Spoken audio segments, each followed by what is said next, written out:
this is going to show us a preview of the data that would be pulled in. Same data screen that operators would use to measure with the pitchometer.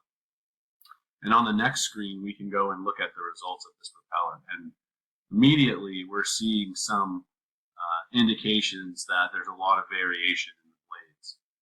What we're doing right now is we're setting up a design. So what the propeller should be. And we're just using an average of these measured positions. What you're seeing here is a color represents each blade, 1, 2, 3, and 4. And these are measurements from the root to the tip. So each group of bars that you see there corresponds to one of those radial lines.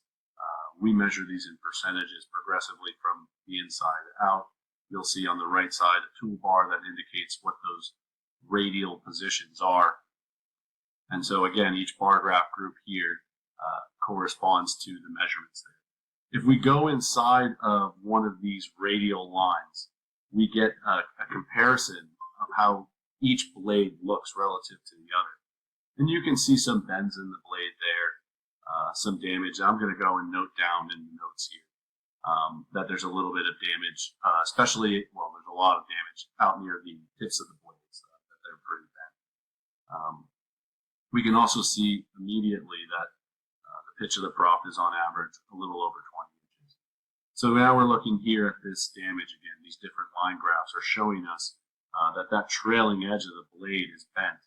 Now that bend gets progressively worse as we go out towards the tip. And as we kind of walked our way in, we saw it got flatter and flatter. So you see all the damage really here is on the trailing edge and it's out at the tip.